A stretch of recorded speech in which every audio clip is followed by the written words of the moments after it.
जय जगन्नाथ नमस्कार प्रिय दर्शक बंधु मु ज्योतिषाचार्य प्रमोद परपंडा आपण मानक स्वागत करुच्ची आपण मानकर प्रिय चैनल एस्ट्रो कल्याण चैनल। प्रिय दर्शक बंधु जो व्यक्ति मान तो चैनल को देखुंट सब्सक्राइब करना सब्सक्राइब करंतु लाइक करंतु अधिक अधिक शेयर करंतु। एवं आसतु जानिबा देवगुरु बृहस्पति चलन चाहे गोचर। ताहले प्रिय दर्शक बंधु देवगुरु बृहस्पति 31 अक्टोबर 2026 मसीहा सन 2024 मसीह अक्टोबर मासर 31 तारीख दिन देवगुरु बृहस्पति कर्कट राशि सिंह राशि को गोचर करेंगे। ताले सिंह राशि मघा नक्षत्र को गोचर करेंगे। जो व्यक्ति जन्म जातक राशि हूँ बिछा राशि अन्यथा लग्न हूँ बिछा लग्न। जदि आपण पाखर जातक नाही नाम राशि हूँ बिछा राशि निश्चित रूप से देखा बोलवा उचित नुहे। ताले प्रिय दर्शक बंधु प्रथमतः बिछा राशि व्यक्ति मानक कहारी मोहरे मायारे पड़िबा उचित नुहे। कहारी मोह और मायारे पड़िबे ताले बड़ समस्या रे पड़ जिवे। लोभ आसक्त आठारु दूरे रुहंतु बहुत भल रहे। किछि लोभाजुक्त हुए कौन सी क्षेत्र में धन निवेश करदेवी बा कौन सी व्यक्ति मोह मायार पड़ी किछि पैसा को किछि पुंजी नष्ट करी तांको आदान प्रदान करी से लुकसान ही लुकसान देखा विश्वास रे धोखा खाइबे। कुटुंब परिवार रे कष्ट साध्य देखा दब मन रखिथा कौन कष्ट आसीबो केमिति कष्ट आसीबो असंतुष्टता स्वास्थ्य को चिंता पड़िबो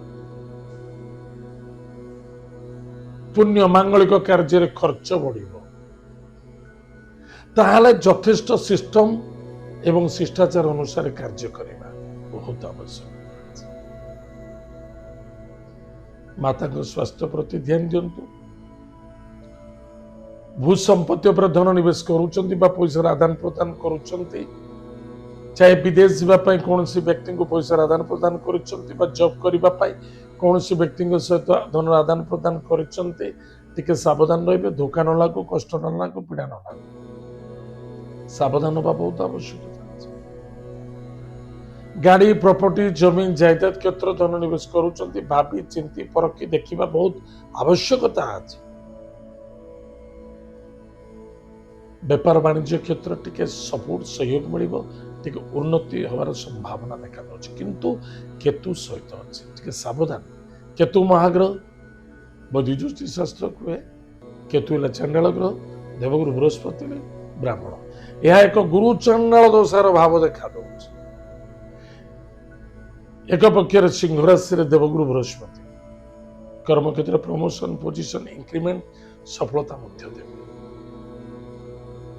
जहाँ आपण को आशा रखिंट निश्चित परिपूर्णता जाऊँच किंतु एथेर कौन सी छंद कपट बा पॉलिटिक्स आदि प्रवेश कर किछि संदेहता जागृत हम किंतु भूत प्रतंगर बाधा किछि कष्ट किछि पीड़ा सामना करने को पड़ पारे टिके सावधान रहे। नूतन कर्म व्यापार वाणिज्य क्षेत्र मध्य प्रतिष्ठा हम सफलता मध्य देखा दब प्राप्त योग